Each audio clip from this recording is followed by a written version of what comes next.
Bismillahirrahmanirrahim. Assalamualaikum warahmatullahi wabarakatuh. Pagi ini saya akan menjelaskan materi di pertemuan pertama untuk mata kuliah metode penelitian administrasi.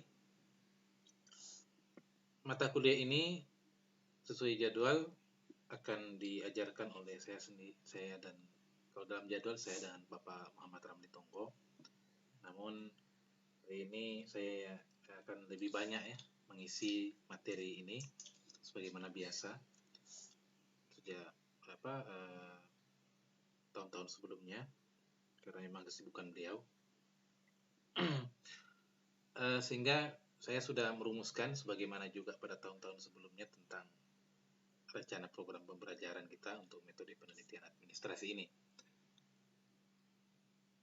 Nah, untuk mata kuliah ini merupakan mata kuliah lanjutan dari metode penelitian sosial, penelitian kualitatif dan kuantitatif. Sekarang ini metode penelitian administrasi.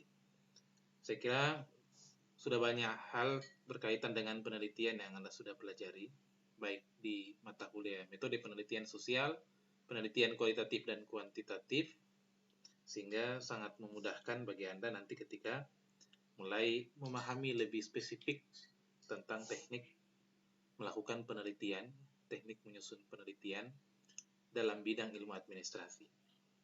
Jadi ini langsung kepada konteks bidang ilmu administrasi. Kita akan belajar itu ya. Jadi insya Allah mata kuliah ini tidak ada ujian tengah semesternya, walaupun stay at home dengan yang tetap muka biasa sama, tidak ada ujian tulis. Namun penilaian tugas dan UTS serta final testnya itu dalam bentuk tugas, semua dalam bentuk tugas. Dan final test itu dinilai, insya Allah kalau memang sampai selesai mata kuliah ini, kalau sampai mata kuliah ini selesai, tidak ada tatap muka karena disebabkan oleh virus corona ini yang masih tetap terus berlanjut. Mudah-mudahan inginnya kita tentu tidak terlalu lama lagi, tapi andaikan sampai dengan akhir ujian semester tetap seperti ini, maka ujiannya kita tidak akan melakukan presentasi, hanya dalam bentuk tanya jawab. Bentuk tanya jawab secara online. Nantilah kita sepakat apakah menggunakan Zoom atau aplikasi apa, tapi nantilah. Yang pasti tugas yang paling penting Anda harus siapkan nanti adalah draft proposal penelitian. Dan saya berharap draft proposal penelitian yang Anda buat dalam tugas metode penelitian administrasi, harapan saya sebetulnya tugas itu bisa dilanjutkan untuk tugas akhir, untuk memenuhi tugas akhir. Tidak hanya untuk tugas metode penelitian administrasi, tapi sampai dengan tugas akhir. Pengalaman tahun-tahun sebelumnya, teman-teman Anda yang sudah saat ini sementara penelitian, ada juga yang sudah selesai, ada yang sementara penelitian, namun terkendala karena beberapa instansi belum bisa menerima penelitian karena tadi penyebaran virus corona ini, sehingga ada beberapa bimbingan saya yang sempat terhenti mengumpulkan data. Namun ada beberapa yang sudah tuntas sementara menyusun skripsinya.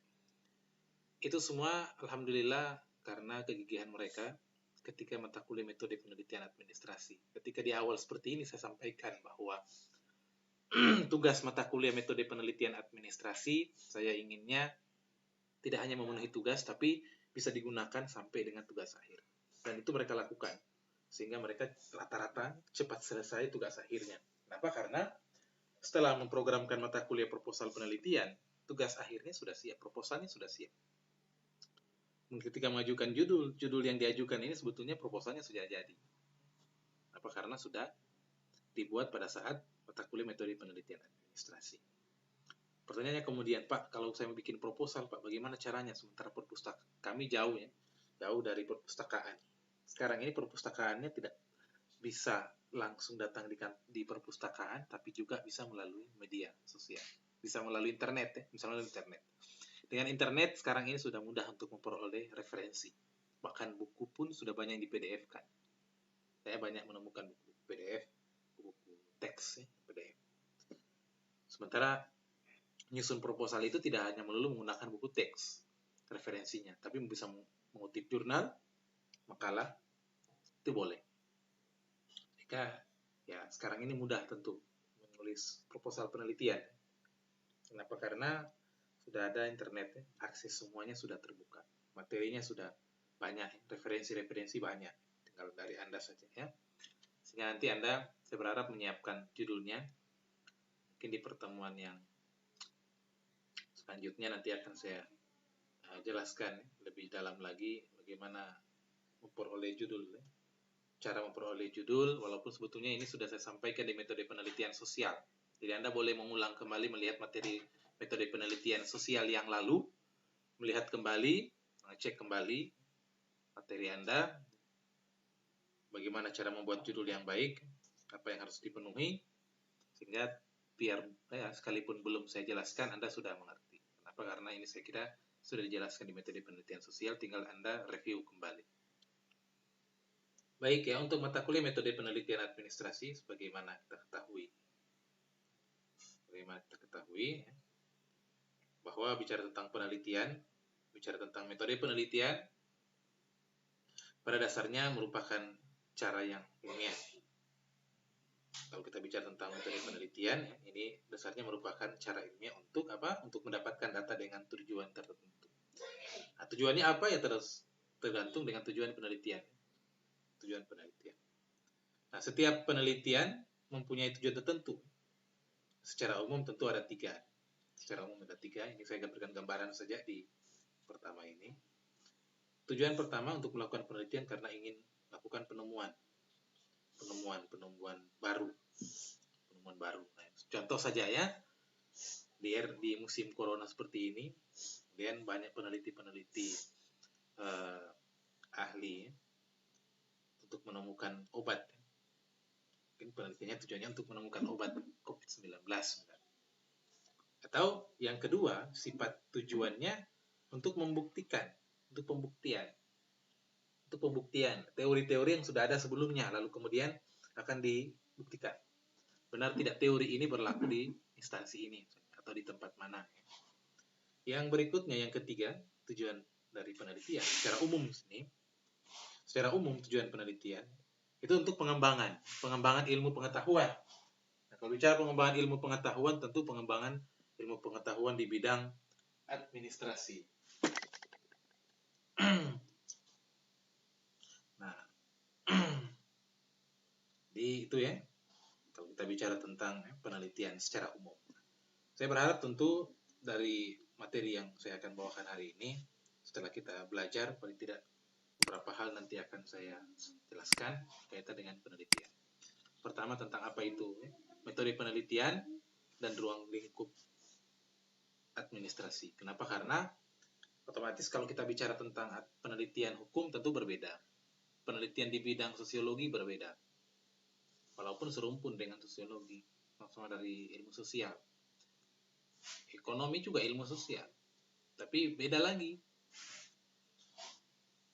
Dan ilmu komunikasi juga demikian, tapi berbeda. Sehingga perlu akan saya jelaskan seperti apa metode penelitian, walaupun ini sebetulnya sudah ada, dan ruang lingkup administrasi, dan seperti apa sebetulnya penelitian administrasi. Kemudian jenis-jenis penelitian dan karakteristik penelitian yang baik.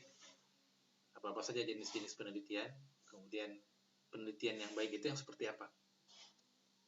Ini akan saya jelaskan. Kemudian perbedaan penelitian kualitatif dan kuantitatif. Nah, yang pertama tentang pengertian metode penelitian administrasi. Nah, penelitian dalam kalau kita tentang penelitian, ini berarti kita bicara tentang upaya untuk menemukan kebenaran ilmiah tentu. Jadi penelitian ini merupakan kegiatan yang taat kaidah. Jadi ada aturan-aturannya, ketentuan-ketentuannya. Tujuannya, upayanya untuk apa? Untuk menemukan kebenaran atau menyelesaikan masalah dalam ilmu pengetahuan, teknologi ataupun kesenian. Jadi penelitian itu untuk menemukan kebenaran dengan mengikuti kaidah-kaidah di dalam metode penelitian. penelitian itu tidak sembarang-sembarang. Yang penting jadi. Tidak mengikuti kaidah, tidak boleh. Karena penelitian ini sifatnya ilmiah. Harus masuk akal ya. Agar bisa dinalar ya secara logis ya, tentu harus memenuhi unsur-unsur yang terdapat di dalam metode penelitian supaya benar-benar itu diterima, sehingga harus taat akidah. Jadi kegiatan-kegiatan yang sudah diatur metodenya seperti apa, itu sudah diatur secara lebih spesifik dalam metode penelitian. Supaya untuk menemukan kebenaran. Jadi tujuannya untuk supaya dapat informasi, kemudian menyelesaikan permasalahan dalam ilmu pengetahuan. Kenapa? Karena ilmu pengetahuan dan teknologi dan kesenian ini terus berkembang. Dulu kita bicara tentang teknologi, orang hanya butuh dengan radio. Muncul televisi, walaupun hitam putih, muncul yang berwarna. Lama-lama tidak lagi hanya berwarna seperti itu, tapi sudah macam-macam ya. Sekarang ini orang nonton tidak perlu lagi hanya menggunakan TV, tapi bisa menggunakan handphone. Dulu handphone hanya dipakai hanya untuk SMS dan telepon. Lama-lama sudah ada MP3-nya, bisa foto. Tidak hanya di situ, kemudian muncul lagi kamera yang 2 megapiksel, 4 megapiksel. Berikutnya tidak hanya untuk itu, tapi sudah bisa buka internet dan sebagainya. Yaitu perkembangan. Sehingga penelitian terus seperti itu. Di penelitian itu terus ada kebaruannya. Nah, untuk melakukan penelitian tentu metode penelitian akan menerapkan ya teknik-teknik atau cara-cara yang sifatnya ilmiah. Jadi metode penelitian itu cara yang atau teknik yang sangat ilmiah untuk bisa memperoleh data. Jadi penelitian ini sangat-sangat ilmiah. Kenapa? Karena caranya ya sudah benar sebagaimana kaidah-kaidah di dalam metode penelitian.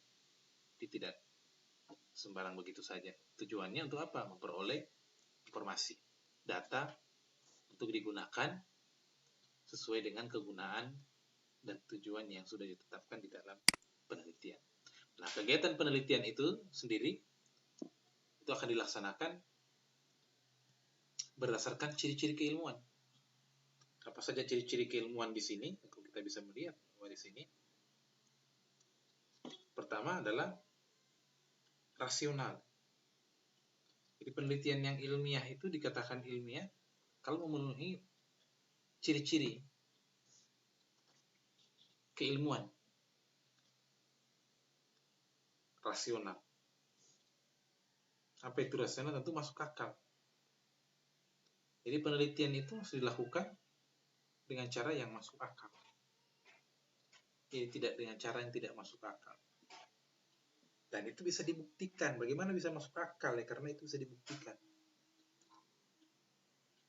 Begitu bisa dibuktikan, bisa dijangkau oleh nalar manusia. Oh iya seperti ini. Contoh saja ya. Pada zaman sebelum ada pesawat terbang, ketika orang mengatakan bahwa manusia itu bisa berjalan atau bisa menempuh perjalanan dengan waktu yang singkat. Tentu saja dari Loop Jakarta bisa ditempuh dengan 2 jam. Orang akan berpikir kalau di saat itu belum ada pesawat terbang, tidak masuk akal. Tapi ketika ditemukan pesawat terbang, orang percaya, ya itu bisa dilakukan. Kenapa? Karena ada pesawat terbang. Nah, pesawat terbang, pada saat belum ada pesawat terbang, ketika orang mengatakan bahwa besi, aluminium, itu bisa terbang, orang pasti tidak akan percaya. Lalu dicarilah metode apa, teknik apa, bagaimana caranya supaya bisa terbang. Sampai kemudian dicobakan, ternyata seperti ini ya caranya. Menggunakan mesinnya seperti apa, sayapnya, ekornya, dan segala macam. Dari penemuan-penemuan seperti itu,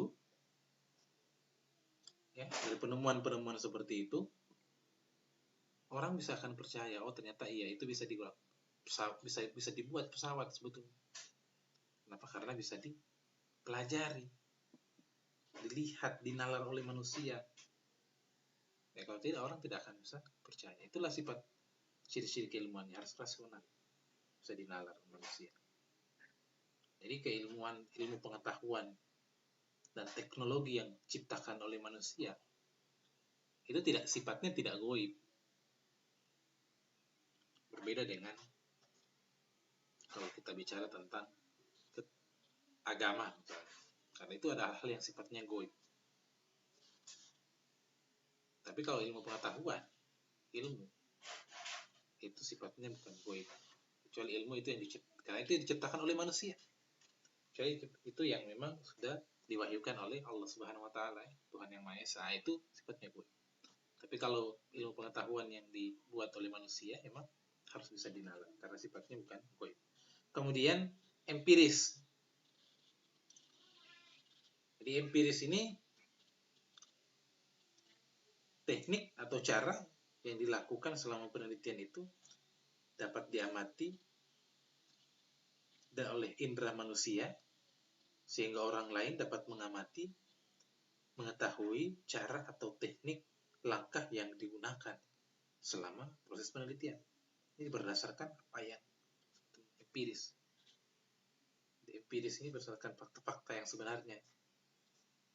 Jadi cara teknik yang dilakukan ya selama penelitian itu dapat diamati, dapat diindra oleh manusia. Jadi ketika disuruh jelaskan kenapa bisa ketemu dapat misalnya pesawat, karena bikinnya begini, ada sayapnya sebegini seterusnya. Itu kan dipelajari sehingga orang lain kemudian bisa sekolah penerbangan lah ya. Nah, itu dipelajari ilmunya dari hasil apa? Penelitian. Dan itulah ilmu pengetahuan sehingga orang bisa mengembangkan pesawat karena sudah ada teori-teorinya, rumus-rumusnya, sehingga orang bisa mengamati dan mengetahui cara atau teknik langkah-langkah yang digunakan sehingga bisa ketemu pesawat terbang, bisa terbang dia walaupun beratnya berton-ton. Karena dalam proses penelitian itu bisa dijelaskan dan orang bisa melihat. Kemudian yang ketiga, ciri keilmuannya ini adalah proses yang dilakukan sebetulnya di dalam penelitian itu menggunakan langkah-langkah tertentu yang logis, yang sudah tersusun secara sistematis.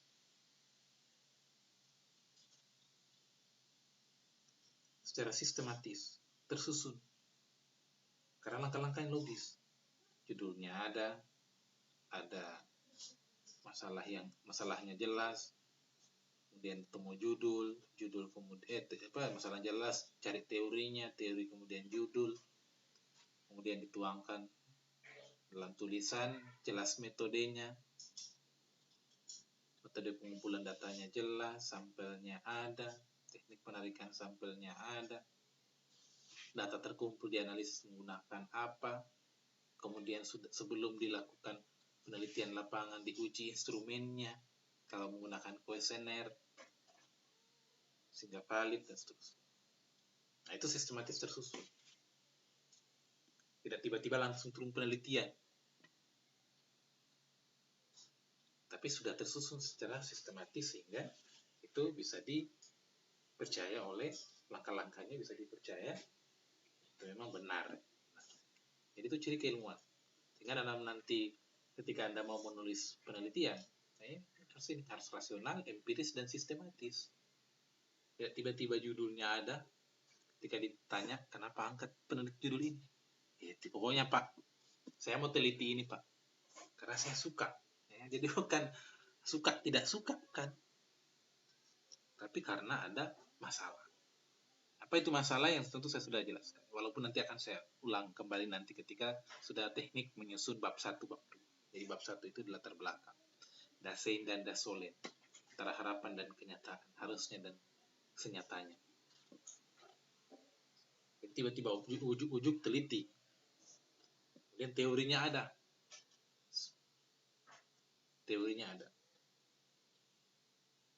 kemudian empiris tadi itu bisa dijelaskan secara terstruktur. Nah, data yang nanti akan diperoleh melalui penelitian itu kan datanya yang empiris. Apa itu empiris? Datanya harus valid. Data yang diperoleh nanti ketika Anda sudah melakukan penelitian itu harus data empiris.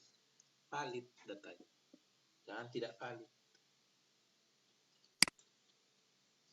Apa itu valid?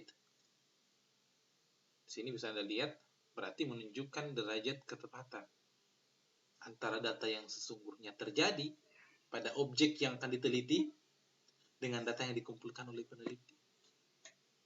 Jadi data valid itu sebetulnya ya, tepat, benar. Kenapa? Karena sesungguhnya memang benar-benar terjadi. Tidak dikarang oleh peneliti. Dan data itu sesuai antara yang sana yang memang betul-betul data yang ada di objek diteliti dengan yang dikumpulkan oleh peneliti. Menjadi tidak valid kalau berbeda. Yang di sana lain, yang dikumpulkan peneliti lain. Pertanyaannya, menelitinya di mana? Kenapa datanya bisa beda? Itu yang harus diwaspadai. Makanya sebetulnya saya selalu menekankan kepada peneliti, terutama mahasiswa S1, meneliti itu harus jujur. Kalau salah itu biasa seorang peneliti. Kenapa? Karena dia berusaha untuk menemukan kebaruan, pembenaran. Jadi kadang ada kekeliruan sedikit.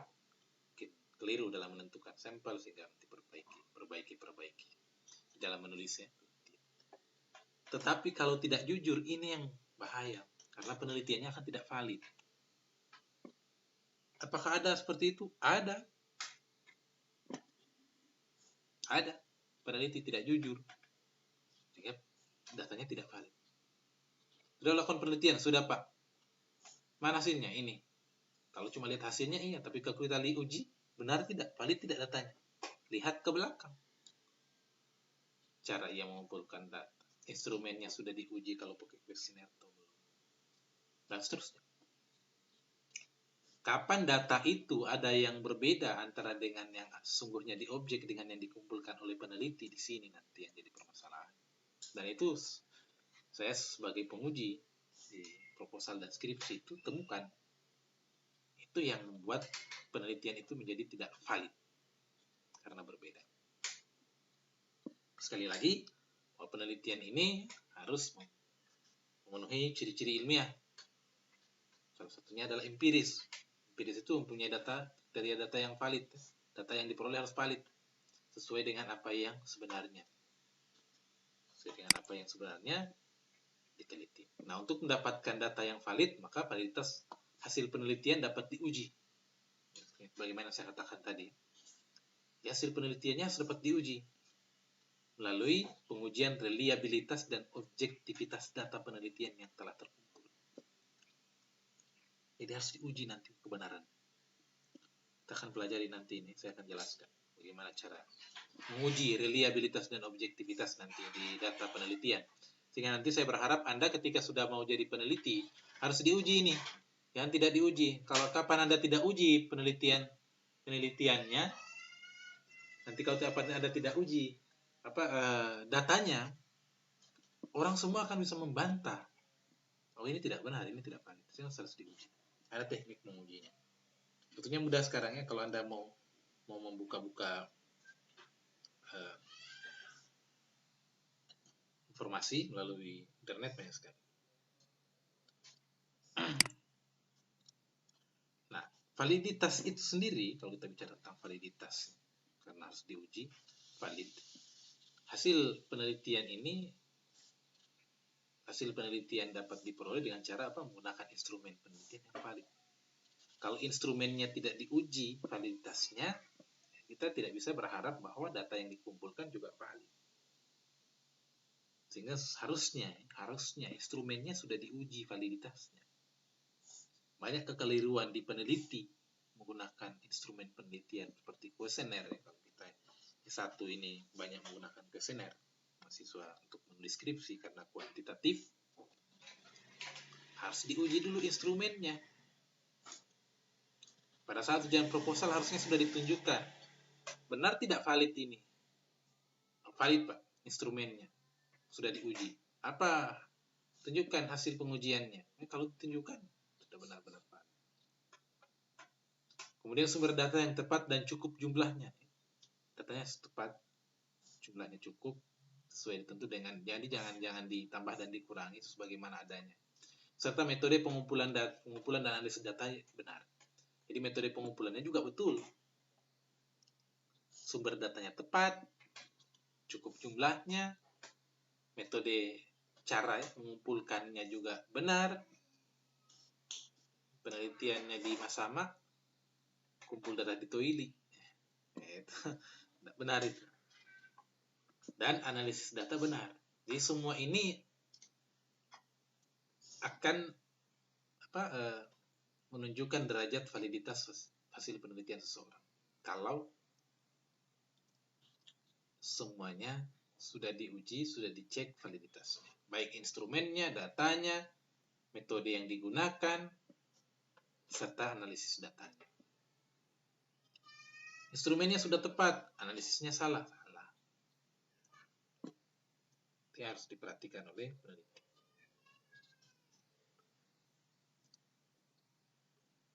Kalau tidak, ini bahaya nanti ketika peneliti akan melakukan penelitian. Nah, untuk memperoleh data yang reliable, maka instrumen penelitiannya yang digunakan harus reliable. Harus reliable. Reliable ini bisa diandalkan. Reliable. Tapi kalau tidak reliable, ini bisa nanti datanya tidak valid. Nah, untuk memperoleh data yang objektif, maka perlu digunakan sampel yang besar atau sumber data yang jumlahnya mendekati jumlah populasi. Kalau penelitiannya kuantitatif, ini harus diperhatikan. Kalau penelitiannya kuantitatif, semakin besar jumlah sampel mendekati populasi, itu semakin objektif datanya. Jadi semakin mendekati. Kenapa? Karena dia akan mewakili jumlah populasi untuk memberikan informasi. Jadi jawabannya itu akan semakin tepat sesuai dengan yang diinginkan kalau jumlah sampelnya, kalau penelitian kuantitatif nanti mendekati jumlah populasi. Jadi kalau populasinya 100, 80 misalnya sampelnya yang mendekati jumlah populasi. Jadi itu yang harus diperhatikan nanti oleh seorang peneliti. Supaya nanti ketika melakukan penelitian, mulai menyusun proposal penelitian, melakukan penelitian, itu tidak keliru.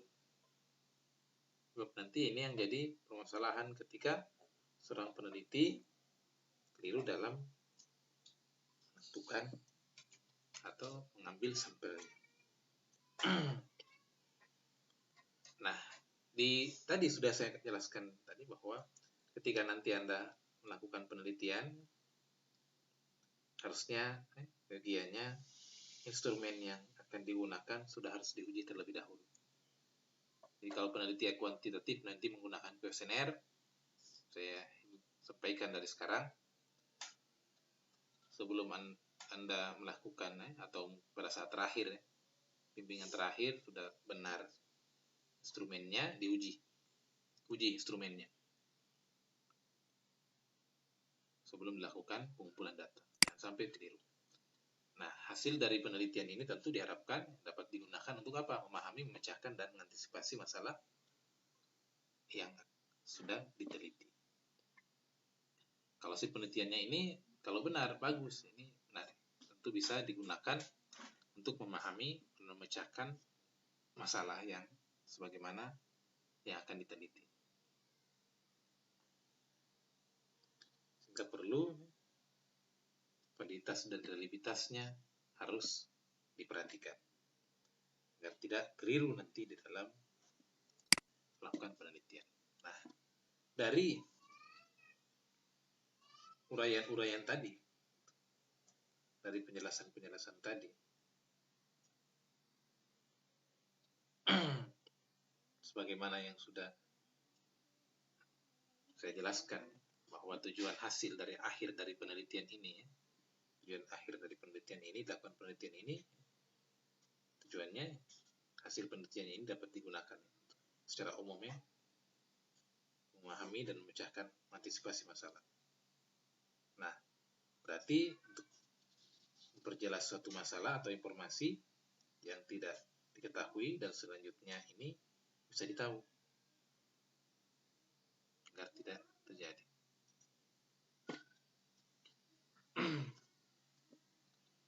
Ada yang keliru sini. Ini ya. Jadi tujuan dari akhir dari penelitian itu, tujuannya agar supaya apa yang akan Anda telitikan benar-benar sesuai dengan tujuan dari penelitian Anda. Baik, selanjutnya dari uraian-uraian tadi kita bisa mengetahui bahwa apa sebetulnya metode penelitian administrasi. Bahwa metode penelitian administrasi ini, kalau dari uraian-uraian tadi, ini berkaitan dengan cara ilmiah. Dapat diartikan sebagai cara ilmiah untuk mendapatkan data. Cara ilmiah untuk mendapatkan data. Jadi metode penelitian administrasi ini diartikan sebagai cara ilmiah untuk mendapatkan data. Empiris, rasional, ya, memenuhi unsur ciri-ciri ilmiah tadi. Untuk mendapatkan data yang benar, yang valid, dengan tujuan dapat ditemukan, dibuktikan, dikembangkan suatu pengetahuan. Sehingga pada gilirannya dapat digunakan untuk memahami, memecahkan, dan mengantisipasi masalah-masalah dalam bidang ilmu administrasi. Di dalam konteks bidang ilmu administrasi. Inilah definisi penelitian administrasi. Jadi kalau kita bicara tentang apa itu metode penelitian administrasi, ya ini jawabannya. Jadi, cara ilmiah yang digunakan untuk mendapatkan data yang valid, yang benar, yang valid dan benar, valid, yang benar, yang tepat, dengan tujuan dapat ditemukan ilmu pengetahuan yang baru, hal-hal ya, masalah-masalah dalam bidang administrasi, membuktikan misalnya dapat mungkin menguji teori yang tadi saya katakan di awal ya, penemuan, pembuktian atau pengembangan. Itu ya, tujuan penelitian itu menemukan hal yang baru dalam bidang ilmu administrasi, teorika, atau membuktikan teori atau mengembangkan teori atau hal-hal ya, bidang pengembangan bidang ilmu pengetahuan dalam bidang ilmu administrasi. Tentu dengan cara ilmiah yang rasional, empiris, dan sistematis. Jadi itu yang pertama ya, pokok bahasan pertama tentang pengertian administrasi, pengertian metode penelitian administrasi. Nah, seperti apa ruang lingkup penelitian di bidang administrasi itu sendiri? Apa saja yang biasanya menjadi bagian kajian dari ilmu administrasi, sebetulnya ini berangkat dari konsep administrasi. Nah, administrasi ini sebetulnya secara umumnya, saya coba akan berikan gambaran bahwa merupakan proses pengelolaan, proses manajemen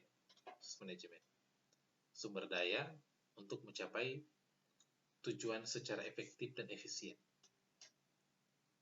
Ini dipelajari di semester 1, kemudian ya semester 1 ya sudah dipelajari. Apa-apa saja unsur-unsurnya yang terdiri dari manajemen itu sendiri. Pertama, bicara tentang proses pengelolaan ke dalam fungsi-fungsi manajemen. Planning, organizing, actuating, controlling. Fungsi-fungsi manajemen. Yang kedua, mengelola sumber daya yang dikelola, meliputi 7M, money, materials, methods, machines, markets, minutes. Dan yang ketiga, itu kriteria untuk mencapai tujuan. Kriteria untuk mencapai tujuan efektif dan efisien. Efektif ini itu merupakan cara untuk mencapai sukses pekerjaan yang betul-betul dikerjakan efektif. Sementara kalau kita bicara efisien, ini merupakan sumber daya yang minimal yang digunakan untuk mencapai kesuksesan. Semakin kecil sumber daya yang digunakan, tentu semakin efisien. Itu yang dimaksudnya efektif dan efisien. Nah, bicara tentang ruang lingkup administrasi. Nah, administrasi itu sendiri itu bisa dapat digunakan dalam berbagai bidang untuk kegiatan. Baik itu sifatnya individu, organisasi, dengan harapan tentu dan tujuan yang ditetapkan dapat mencapai tujuan sebagaimana yang diinginkan secara efektif dan efisien. Nah, ilmu administrasi sendiri itu bisa diartikan sebagai ilmu yang bicara tentang pengelolaan organisasi, baik organisasi publik maupun organisasi swasta. Namun kalau di sini kita bicara tentang administrasi negara, maka ini bicara tentang organisasi publik. Organisasi publik. Kalau administrasi berarti ya tadi itu bisa swasta, bisa publik. Tapi karena kita administrasi negara, berarti kita bicara administrasi publik. Memang kalau ini dikelompokkan sebetulnya, administrasi negara ini ada dua. Administrasi negara, administrasi ini pengelompokannya ada dua, administrasi negara dan administrasi niaga. Kalau kita bicara tentang administrasi niaga, berarti ini pada sektor bisnis. Sementara kalau bicara administrasi publik, administrasi negara, ini berkaitan dengan pengelolaan negara. Jadi ilmu administrasi negara ini berkenaan dengan pengelolaan kegiatan yang bersifat kenegaraan. Yang tujuan utamanya adalah untuk memberikan pelayanan, peningkatan kesejahteraan, serta pemberdayaan masyarakat. Ini ruang lingkup kajian ilmu administrasi negara. Sehingga nanti Anda kalau mau melakukan penelitian, jangan keluar dari lokus dan fokusnya administrasi negara. Sebagaimana yang dipelajari di semester 1 dulu. Lokus dan fokus kajian ilmu administrasi negara. Itu yang dikembangkan. Tidak usah meneliti ilmunya orang lain. Tiba-tiba Anda penelitian ilmu komunikasi. Kayak itu keliru.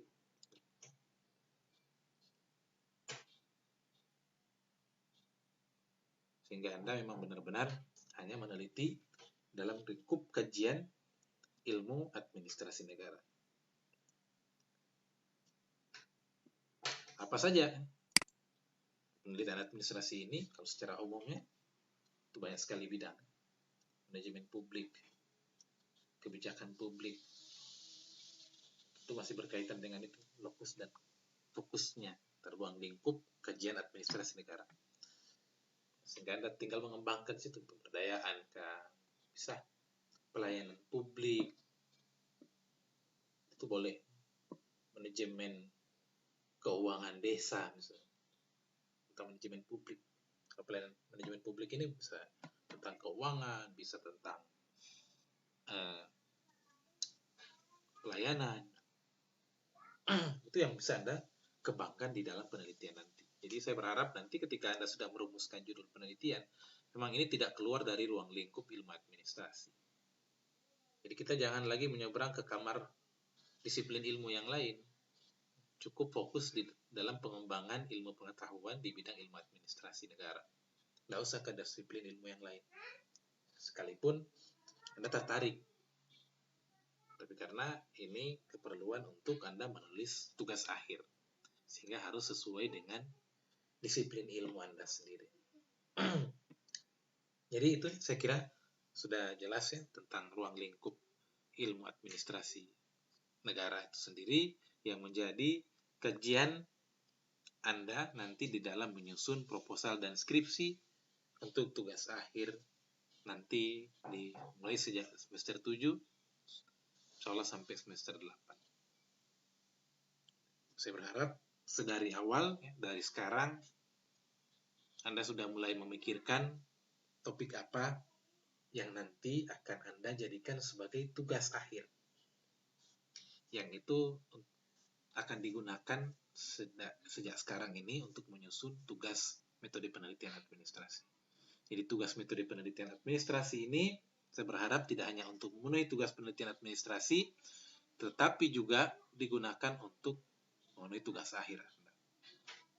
Jadi sekali jalan 2-3 pulau terlampaui.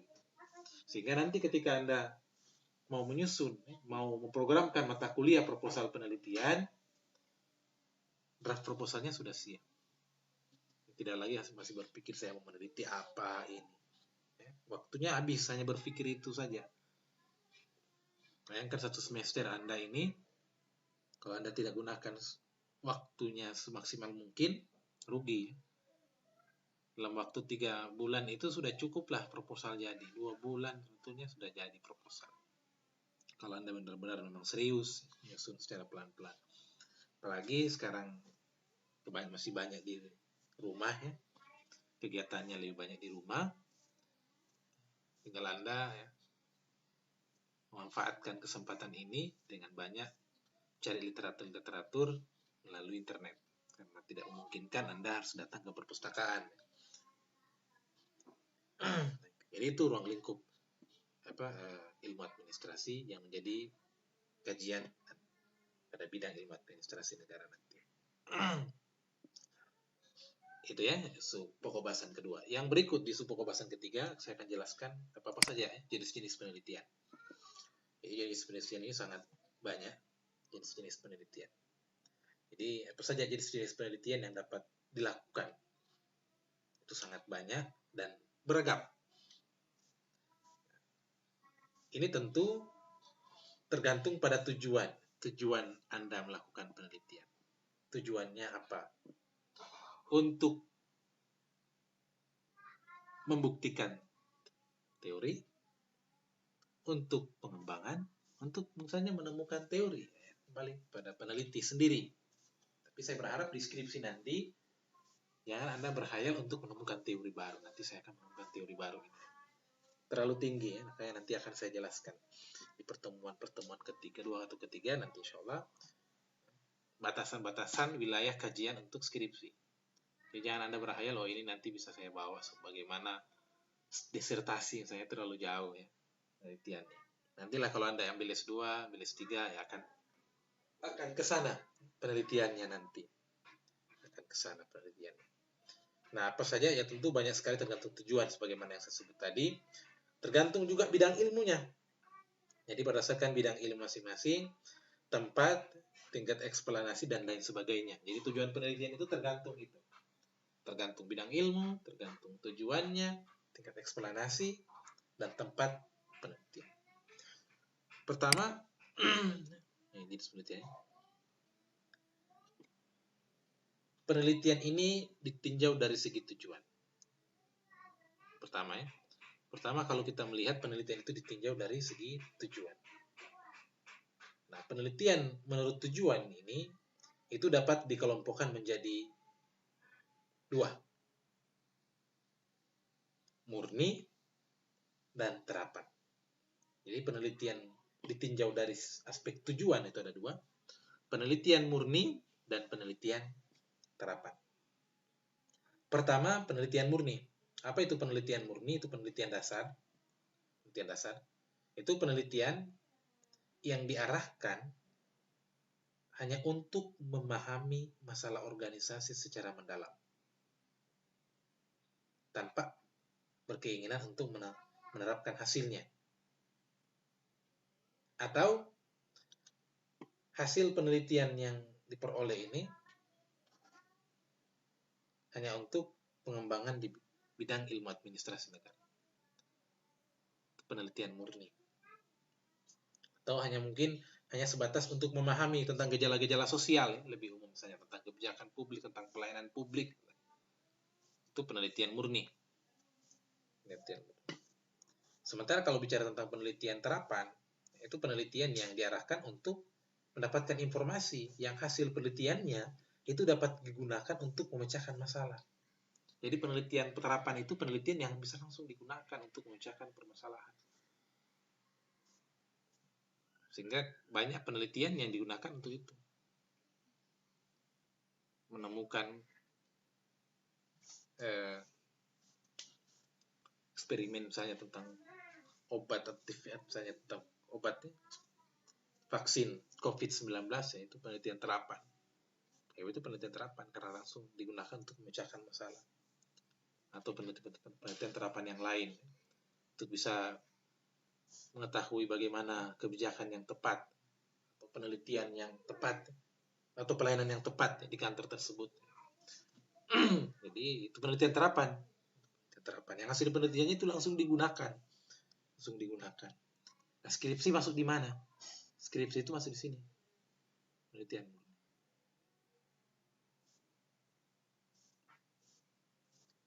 Pak, bisa tidak Pak? Kita sampai penelitian terapan. Silahkan.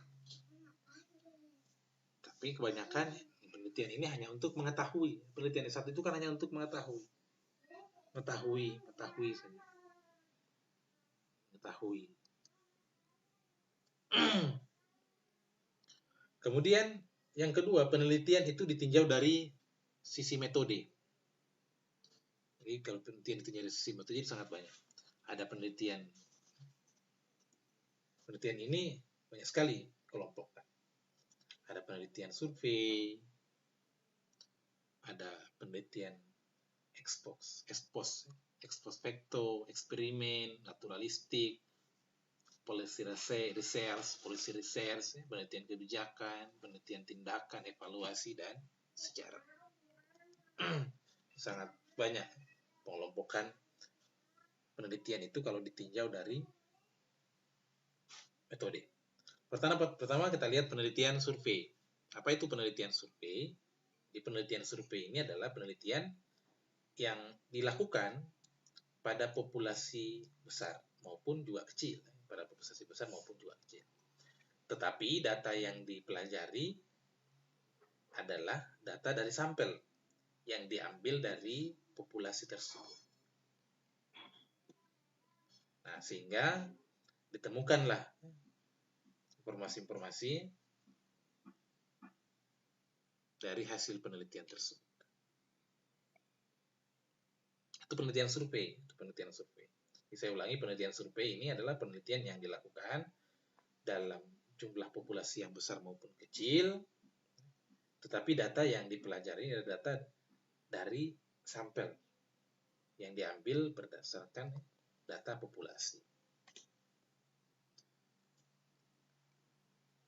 Yang kedua, ex post facto.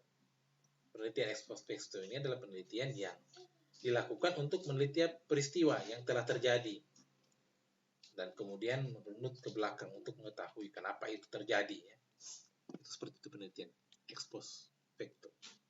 Jadi penelitian yang dilakukan untuk mencari tahu kenapa terjadi seperti itu. Jadi peneliti peristiwa yang telah terjadi. Jadi meneliti tentang peristiwa yang telah terjadi dan kemudian merunut ke belakang untuk mengetahui kenapa itu terjadi, penyebabnya apa, sehingga timbul kejadian tersebut.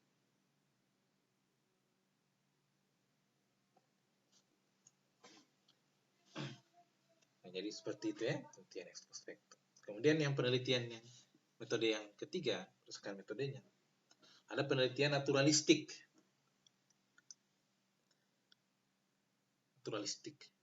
Eksperimen dulu. Apa itu penelitian eksperimen? Ini penelitian yang dilakukan dengan berusaha untuk apa? Mencari pengaruh variabel tertentu terhadap variabel yang lain. Ini eksperimen, akan melakukan uji coba. Kalau ini dengan ini, bagaimana hasilnya? Ada pengaruhnya. Pengaruh tukin terhadap kinerja atau terhadap pelayanan pegawai. Kinerja dalam pelayanan kinerja pegawai misalnya. Itu penelitian yang akan melakukan eksperimen. Apakah tukin ini punya pengaruh dengan kinerja atau tidak untuk eksperimen. Yang berikutnya adalah penelitian naturalistik. Apa itu penelitian itu? Yaitu penelitian kualitatif di sini. Kalau penelitian naturalistik, penelitian kualitatif yang bertujuan untuk meneliti kondisi objek yang secara alamiah. Jadi saya kira sudah dibahas itu penelitian kualitatif seperti apa. Jadi penelitian naturalistik itu salah satu penelitian kualitatif yang tujuannya untuk meneliti kondisi objek yang alamiah. Yang berikutnya adalah penelitian kebijakan. Kalau penelitian kebijakan ini, metode penelitian kebijakan, tujuannya untuk merekomendasikan hasil penelitian itu untuk kemudian dapat digunakan oleh pembuat keputusan dalam bertindak secara praktis dalam menyelesaikan permasalahan. Itu penelitian kebijakan. Jadi penelitian kebijakan ini, sekali lagi saya ulangi, tujuannya untuk memberikan rekomendasi hasil penelitian kepada pembuat keputusan agar supaya bisa digunakan dalam bertindak secara praktis untuk menyelesaikan permasalahan.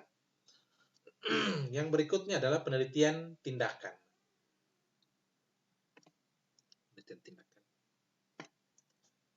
Nah, penelitian tindakan ini sebetulnya penelitian yang bertujuan untuk apa? Untuk mengembangkan metode kerja yang paling efisien. Metode kerja yang paling efisien seperti apa? Itu namanya penelitian tindakan. Sehingga biaya produksi bisa mulai dikurangi, sementara produktivitasnya meningkat. Jadi penelitian-penelitian di bidang ekonomi. Atau misalnya bisa juga ya di bidang-bidang administrasi untuk menekan penggunaan sumber daya yang begitu besar. Supaya produktivitasnya meningkat, tapi sumber daya yang digunakan relatif cheap, efisien. Itu penelitian tindakan. Yang berikutnya adalah penelitian evaluasi. Apa itu? Penelitian evaluasi kalau dalam jelasan saya ini, penelitian evaluasi adalah penelitian yang berkenaan dengan penilaian atas proses pembuatan keputusan. Ya, jadi tujuannya untuk apa? Untuk membandingkan suatu kejadian atau kegiatan yang telah ditetapkan, program-program yang telah ditetapkan. Jadi penelitian evaluasi akan melihat apakah keputusan yang dibuat ini tepat, sesuai dengan apa yang diharapkan, program-program yang dilaksanakan sudah sesuai, seterusnya. Kemudian yang terakhir, berdasarkan metodenya adalah penelitian sejarah. Jadi ini penelitian-penelitian yang berkaitan dengan analisis, berkenaan dengan analisis yang secara logis dan terhadap permasalahan-permasalahan masa lampau, sejarah-sejarah di masa yang lalu, kejadian-kejadian di masa lampau. Jadi itu penelitian sejarah. Itu berdasarkan metode. Jadi penelitian ini berdasarkan metode. Yang tadi tujuan, sekarang metode. Berikutnya adalah berdasarkan tingkat eksplanasinya. Jauh dari tingkat eksplanasi. Nah, berdasarkan tingkat eksplanasi, penelitian ini dikelompokkan menjadi 3. Deskriptif, komparatif, dan asosiatif. Ini tentu sudah saya jelaskan di metode penelitian sosial yang lalu. Jadi kalau penelitian deskriptif ini variabelnya mandiri. Jadi untuk mengetahui nilai variabel mandirinya. Baik variabel mandirinya hanya 1, 2, atau lebih. Variabel independen maksudnya di sini. Jadi tanpa harus kemudian melihat perbandingan ataukah hubungan, pengaruh terhadap variabel-variabel yang lain. Jadi variabel X-nya cuma 1. Itu penelitian deskriptif. Kalau penelitian komparatif, tingkat eksplanasi dengan mengelompokkan misalnya di penelitian yang komparatif, itu penelitian yang membandingkan. Penelitian yang membandingkan. Apakah objeknya sama? Objek sama dengan tempat yang berbeda? Bandingkan. Kualitas pelayanan Rumah Sakit Umum Daerah Luwuk dengan kualitas pelayanan Rumah Sakit Umum Daerah Ampana misalnya. Sama-sama rumah sakit tipe C. Ya, tipe C dengan tipe A jelas beda. Bandingkan pembangunan sebelum dan sesudah pemekaran misalnya. Boleh. Bandingkan antara bangkai dengan bangkep dengan balut misalnya dari aspek apanya. Dari hal apa ya di bidang administrasi negara tentu. Yang berikutnya, penelitian ditinjau dari jenis data dan analisis. Itu ada penelitian kualitatif, kuantitatif, dan gabungan. Jadi saya tidak lagi membahas secara mendalam karena ini saya kira sudah saya jelaskan di metode penelitian, di penelitian kualitatif dan kuantitatif. Itulah jenis-jenis penelitian ya. Bisa dilihat dari aspek tujuannya, ada murni terapan, metodenya, tingkat eksplanasi, analisis data, dan jenis data. Yang berikut adalah karakteristik penelitian yang baik.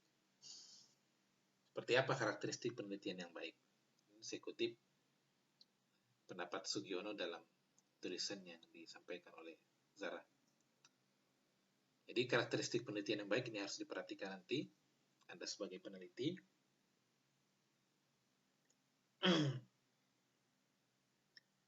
Yang pertama adalah masalah dan tujuan penelitian itu harus dirumuskan secara tepat. Kalau nanti Anda meneliti kuantitatif, itu harus benar-benar masalah penelitiannya dirumuskan secara tepat, jelas, dan spesifik. Sehingga tidak menimbulkan berbagai penafsiran. Kalau penelitiannya nanti penelitian kuantitatif harus sudah lebih spesifik. Kalau penelitiannya kualitatif, itu sifatnya umum. Tapi kalau kuanti, yang rata-rata ini kan skripsi kalau Anda lihat di perpustakaan itu kuantitatif. Kalau Anda penelitian nanti kuantitatif, masalah penelitiannya seperti itu. Jelas, rumusan masalah yang dirumuskan, masalahnya dirumuskan, tepat, jelas, spesifik. Hingga tidak menimbulkan penafsiran.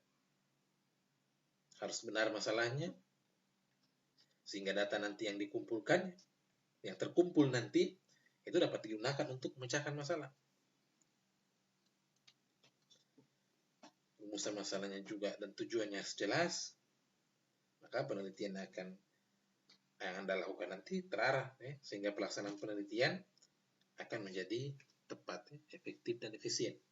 Kalau sudah dari awal dari penelitian kuantitatif yang nanti Anda buat sudah seperti ini.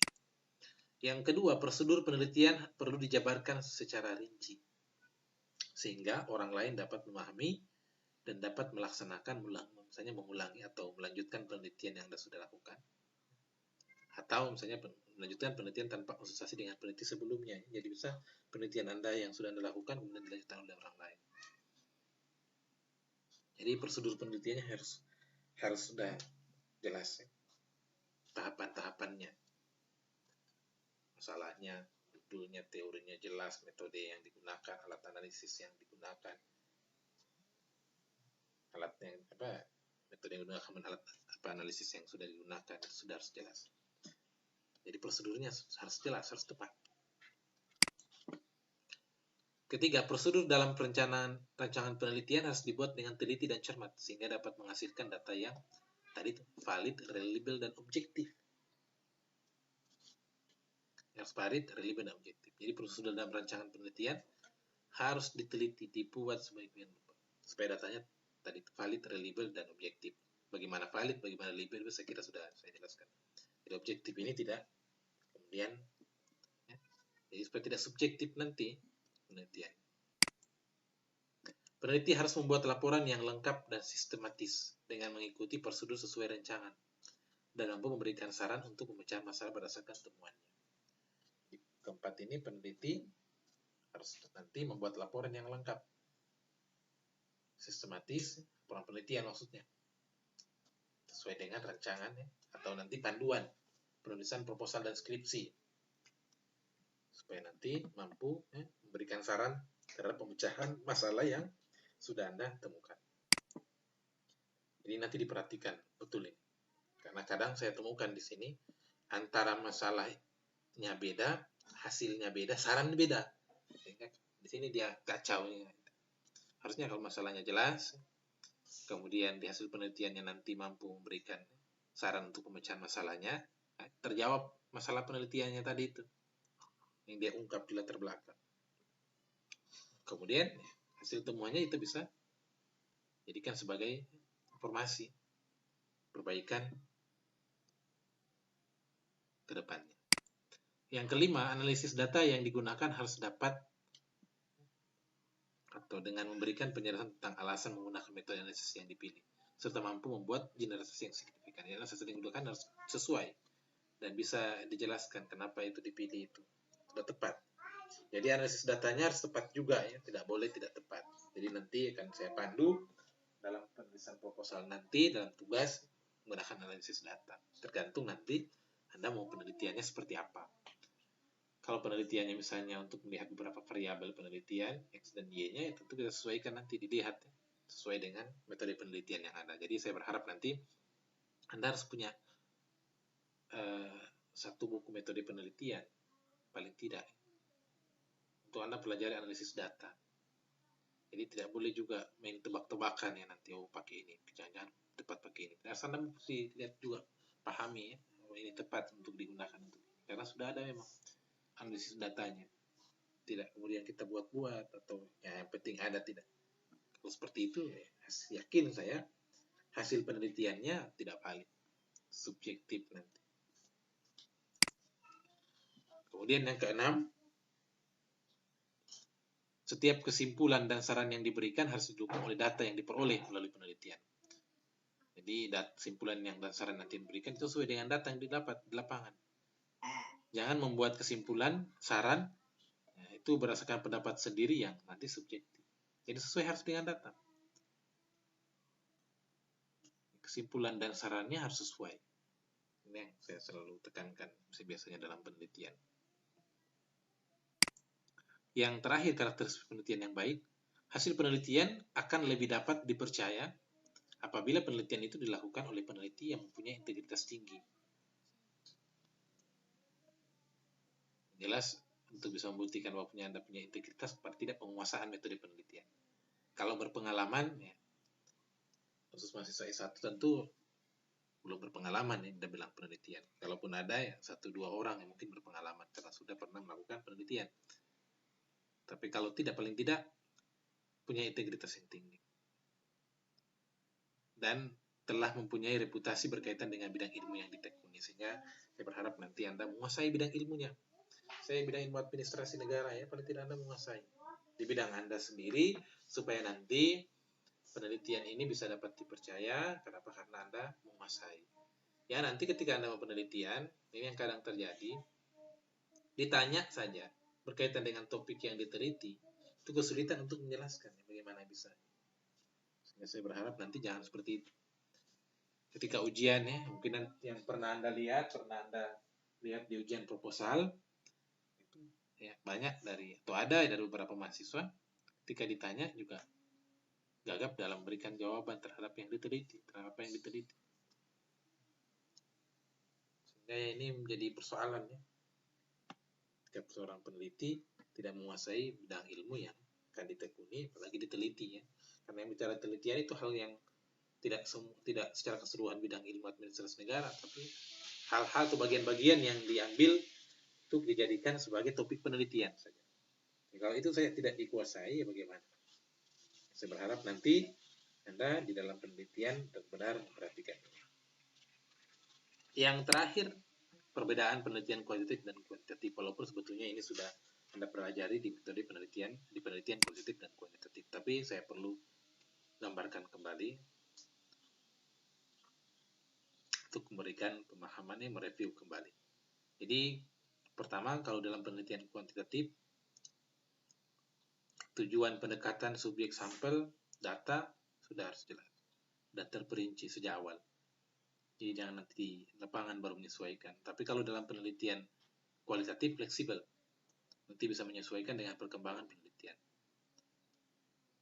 Langkah penelitian di dalam penelitian kuantitatif, segala sesuatunya sudah dirancanakan betul-betul terstruktur, sistematis ketika persiapan sebelum penelitian. Karena ini jadikan sebagai acuan pijakan. Salah dalam rancangan awal, maka ini juga hasil penelitian pasti akan keliru. Juga salah, yang tidak valid nanti. Datanya kurang lengkap. Penelitian kualitatif itu berbeda. Kenapa? Karena nanti dia akan semakin jelas kalau penelitiannya sudah selesai. Kemudian yang ketiga, perbedaannya, kalau dalam penelitian kuantitatif, biasanya akan menguji hipotesis, mengajukan hipotesis untuk diuji. Walaupun tidak semua biasanya menggunakan hipotesis. Tapi kalau penelitian deskriptif itu tidak menggunakan hipotesis biasanya, sementara kalau asosiatif itu ya, Anda akan melihat apakah ada hubungan dan pengaruh. Sementara kualitatif tidak. Nah, kemudian dari sisi desain, dalam penelitian kuantitatif, itu sudah spesifik ya, jelas langkah-langkahnya, supaya sesuai dengan apa yang diharapkannya di awal tadi itu, penjelasan unsur tadi itu, dan langkah penelitian. Dan hasil penelitiannya sudah tepat sebagaimana yang diinginkan di langkah penelitian. Sementara kalau di dalam penelitian kualitatif, dia fleksibel saja. Jadi nanti menyesuaikan dengan perkembangan data yang akan dikumpulkan. Yang kelima, bedanya dengan kuantitatif dan kualitatif. Kalau kuantitatif, pengumpulan datanya memungkinkan untuk diwakilkan. Boleh. Kuesionernya ada 300 misalnya, atau 200. Anda tidak memungkinkan untuk mengumpulkan dengan tempat yang sangat berbeda jauh. Ada yang di Simpang Raya, ada yang di Nuhun, ada yang di Bualim, ada yang di Balantak misalnya, ada yang di Tuidik Barat, jauh-jauh semua ini. Dalam waktu yang relatif singkat, kemudian atau mungkin membutuhkan lama waktu atau biaya yang cukup kalau Anda harus sendiri-sendiri turun begitu saja. Tapi Anda membutuhkan perwakilan, boleh menggunakan enumerator namanya. Jadi kuesionernya nanti dibawa oleh enumerator. Atau mungkin melalui email, boleh. Kirim lewat email, nanti diisi kuesionernya, kemudian dikirim kembali. Itu boleh. Dalam penelitian kuantitatif boleh. Tetapi kalau penelitian kualitatif tidak boleh diwakilkan. Penelitiannya harus langsung turun untuk mempelajari seluk-beluk sampai secara detail tentang objek yang diteliti. Sampai benar-benar data yang dikumpulkan jenuh. Keenam, analisis data dilakukan sesudah data terkumpul. Tapi kalau penelitian kualitatif tidak. Pada saat penelitian dilakukan, pada saat itu juga analisis data jalan. Itu bedanya ya. Bedanya penelitian kualitatif dan kuantitatif. Sehingga terkadang cenderung waktu digunakan di sini memang relatif lama untuk penelitian kualitatif, sebaliknya kuantitatif relatif mudah. Waktu yang tidak terlalu lama. Kenapa? Karena ini bisa data yang mengumpulkan datanya bisa dibantu oleh enumerator atau dengan bantuan teknologi seperti sekarang ini, menggunakan email juga boleh. Saya kira itu ya dapat saya sampaikan pada pertemuan pertama ini. Kita ketemu pada sesi berikutnya. Saya tekankan dari sejak awal, dari sekarang Anda harus sudah menyiapkan topik judul apa yang nanti akan Anda jadikan sebagai topik penelitian tugas akhir proposal skripsi nanti. Itu yang nanti Anda jadikan sebagai tugas metode penelitian administrasi. Jadi praktek menyusun proposalnya akan kita mulai di mata kuliah ini. Jadi kita akan sudah mulai praktek menyusun proposal nanti dari sini. Ini baru pertemuan awal sehingga gambaran umum tentang penelitian saya sampaikan. Soalnya nanti pekan depan saya akan jelaskan ya, sudah lebih ke perinci tentang sistematika penulisan proposal penelitian visi Puntika Luwuk. Sehingga dari sekarang Anda sudah menyiapkan judulnya pelan-pelan ya. Nanti supaya pada saat saya minta Anda harus sudah mengajukan judul ya, di tugas ini Anda sudah siap judulnya. Saya kira itu yang dapat saya sampaikan pada kesempatan kali ini. Terima kasih atas atensinya. Tetap semangat untuk belajar. Jangan lupa tugas yang saya berikan tadi ya. Anda harus mencari topik penelitian tugas akhir digunakan nanti untuk keperluan tugas metode penelitian administrasi. Supaya apa? Sekali jalan 2-3 pulau terlampaui ya. Di semester 7 nanti Anda sudah siap draft proposalnya, tinggal Anda ajukan. Karena memang dari awal Anda sudah siapkan. Cari topik-topik yang menarik ya. terbaru, banyak sekali hal yang bisa diteliti ini. Anda harus banyak mencari informasi, cari di internet banyak hal-hal apa baru-baru ini di bidang administrasi negara. Ya, coba Anda lihat di kondisi lingkungan sekitarnya, ya, di wilayah-wilayah kita, baik tingkat desa, kecamatan, sampai kabupaten. Saya kira itu yang dapat saya sampaikan. Sekali lagi ya, mohon maaf apabila ada kesalahan. Terima kasih. Assalamualaikum warahmatullahi wabarakatuh.